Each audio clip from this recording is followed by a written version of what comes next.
سہیل صاحب یہ بتائیے پی ڈی ایم سے نکل گئی ہے تو اس پہ آپ کا کیا تبصرہ ہے؟ کتنا نقصان ہے اپوزیشن کا؟ میرا خیال ہے اپوزیشن کا بہت بڑا نقصان ہے، اور جو لوگ اپوزیشن سے یہ توقعات لگائے بیٹھے تھے کہ یہ حکومت کو فارغ کر دے گی اور ایک نئی صبح کا آغاز ہوگا، شاید مہنگائی خاتمہ ہوگا، گورننس بہتر ہوگی، وہ ساری امیدیں آج دم توڑ گئیں، اور ایسے لگتا ہے کہ فی الحال حکومت کو کوئی چیلنج نہیں ہے۔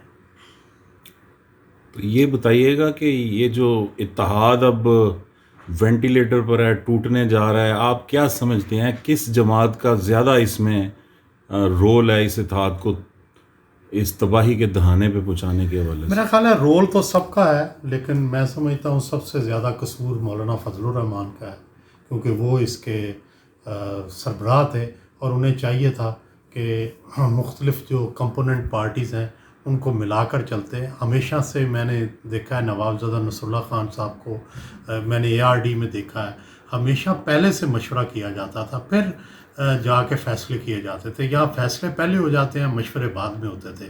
اسی لیے شاید پیپلز پارٹی اور اے این پی جو تھی وہ ان فیصلوں پر بول پڑی، اور چنانچہ آپ دیکھتے ہیں کہ ریزگنیشن کے فیصلے پہ ہمیں پہلے سے ہی پتہ تھا، سب کو، سارے ملک کو پتہ تھا کہ پیپلز پارٹی کا تفاضات ہے، لیکن جب اس پر زور دیا گیا تو پیپلز پارٹی پھٹ پڑی، اور پھر زرداری صاحب نے بھی وہ کہہ دیا جو انہیں نہیں کہنا چاہیے تھا۔ نواز شریف کو پرسنل اٹیک کیے کہ وہ کیوں باہر ہیں اور آ کر کے قیادت کریں، وہ بھی غیر مناسب تھا۔ پہلے مولانا فضل الرحمان اور نون لیگ کا جو غیر اعلانیہ اتحاد تھا اندر ہی اندر، اور اندر دباؤ ڈال رہے تھے پیپلز پارٹی پہ، وہ بھی غلط تھا۔ اور پھر اس کے بعد تو پھر ایک غلط فیصلوں کی ایک پوری سیریز آ گئی۔ یوسف رضا گیلانی صاحب کو اپوزیشن لیڈر سینٹ کا منتخب کرایا گیا، یہ بے اصولی تھی۔ اور پھر جس طرح سے شوکاز نوٹس دیے گئے ہیں، یہ تو توہین ہے میرا خیال ہے کہ سیاسی جماعتوں کی۔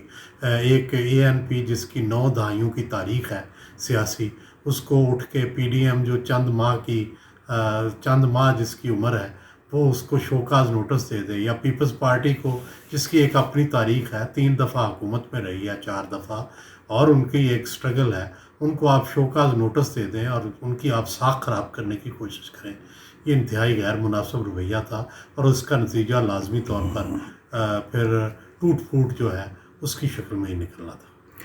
سہیل صاحب، یہ جو آپ نے فرمایا کہ زرداری صاحب نے نامناسب بات کی نواز شریف صاحب کے حوالے سے، تو زرداری صاحب کا موقف ہے کہ ہم پہ یہ الزام لگاتے ہیں کہ آپ ڈیل کر رہے ہیں، حالانکہ جو نون ڈیل ہے، جس کا ایویڈنس موجود ہے، وہ تو میاں صاحب کی ہے کہ وہ سزا کے باوجود، قید میں ہونے کے باوجود ملک سے باہر چلے گئے۔ اور اگر وہ کہتے ہیں جی کہ میں نے یہ مطالبہ کیا ہے کہ واپس آئیں اور یہاں آ کر سٹرگل کریں ہمارے ساتھ مل کے، تو اس میں نامناسب بات کیا ہے؟ یہ تو ایک اصولی بات نہیں ہے؟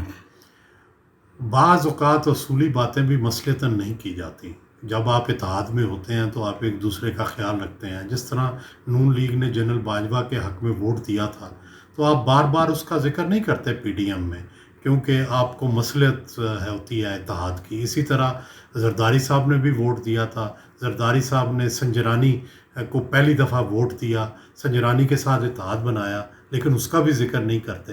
تو بعض اوقات جب اتحاد بن جاتا ہے تو آپ بعض ایسی چیزیں جن پہ پردہ پڑا رہنا چاہیے، وہ پردہ پڑا رہنے دیتے ہیں۔ نواز شریف کی یہ جو باہر جانا ہے، یہ درست ہے کہ ظاہر ہے یہ ڈیل کے بغیر تو نہیں ہو سکتا۔ کس طرح وہ جیل سے نکل کر اسپتال میں آئے اور اسپتال سے باہر چلے گئے، لیکن اس کو سوال بنا کر اتحاد کو توڑنا اور اتحاد کے اندر رکھنا پیدا کرنا، یہ بھی کوئی عقل مندی نہیں ہے۔ میرا خیال ہے کہ دونوں طرف سے انتہائی غلط روی اور غلط رویوں کا جو ہے وہ اظہار کیا گیا ہے۔ بہتر ہوتا پی ڈی ایم چلتی رہتی، اور پی ڈی ایم جو ہے وہ حکومت کے لیے ایک چیلنج بنتی، نہ کہ آپس میں ہی چیلنج بن جاتی۔ سہیل صاحب، یہ بتائیے کہ کیا یہ تاثر غلط ہے کہ نواز لیگ اور جمعیت علماء اسلام نے، 2 بڑی جو پارٹیز تھیں پی ڈی ایم کی، ان کو اس طرح دیوار کے ساتھ لگا دیا، جس سے تاثر یہ ملا کہ شاید وہ چاہتے تھے کہ یہ اتحاد جو ہے ٹوٹ جائے؟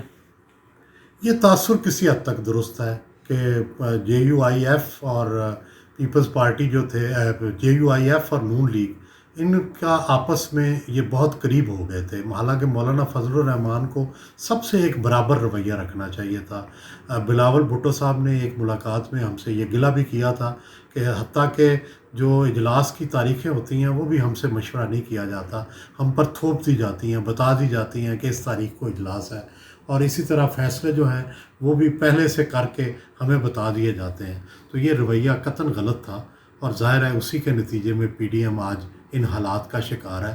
اگر مولانا فضل الرحمان دانش مندی کا مظاہرہ کرتے، بین رویہ رکھتے، سب کے ساتھ ایک برابری جو ہے اور برابر کی محبت رکھتے، تو شاید یہ اس سٹیج پہ نہ پہنچتے۔ سہیل صاحب یہ بتائیے، اب آپ کیا سمجھتے ہیں کہ اب پی ڈی ایم جو ٹوٹنے جا رہی ہے تو اس کے بعد حکومت کو کوئی بڑا چیلنج تو درپیش نظر نہیں آتا، اسٹیبلشمنٹ اس کے ساتھ ہے، تو کیا آپ اسے اپنی اقتدار کی مدت پوری کرتے ہوئے دیکھتے ہیں؟ میرا خیال ہے کہ جب باہر کے چیلنج نہیں رہتے نا تو پھر اپنے اندر سے چیلنج اٹھتے ہیں۔ جو جس طرح سے پی ڈی ایم کا چیلنج ختم ہوا ہے، اب زیادہ خطرناک ٹائم شروع ہو گیا پی ٹی آئی پہ۔ اب انٹرنل سٹرائفز جو ہیں، انٹرنل لڑائیاں، ترین صاحب والی لڑائی، جو کیا نام ہے، ان کے اندر وزیروں کی آپس میں لڑائیاں ہیں، معیشت کا پرابلم ہے، گورننس کا پرابلم ہے، یہ سر اٹھائیں گے اور یہ حکومت کو زیادہ پریشان کریں گے۔ اور اصل مسائل بھی یہ ہیں، اپوزیشن تو تڑکا لگا رہی تھی، اصل مسائل تو حکومت کی اپنی غلطیوں سے پیدا ہو رہے ہیں۔ لیکن جو حکومت کے خاتمے کی کوئی ایک صورت بنتی تھی، change with in parliament, opposition جماعتیں اکٹھی ہو کے عدم اعتماد لاتی ہیں، اس کا تو اب چانس ختم ہو گیا۔ نہیں جی، اب تو یہی چانس ہے کہ جب اسٹیبلشمنٹ سے لڑائی ہوگی تبھی حکومت کے جانے کا امکان ہے۔ اپوزیشن کی طرف سے تو کسی بڑے مارکے کا کوئی امکان نظر نہیں آتا۔ Thank you ji. YouTube پر گوگلی نیوز دیکھنے کے لیے youtube.com کی سرچ بار میں Googly news T V type کریں۔ گوگلی نیوز کے پیج پر سرخ رنگ کے سبسکرپشن والے بٹن پر کلک کرنا نہ بھولیے۔ YouTube پیج پر اپلوڈ ہونے والی ویڈیوز سے باخبر رہنے کے لیے بیل آئیکن پر کلک کیجیے۔ آپ کو ہر نئی ویڈیو کے بارے میں نوٹیفیکیشن موصول ہو جائے گا۔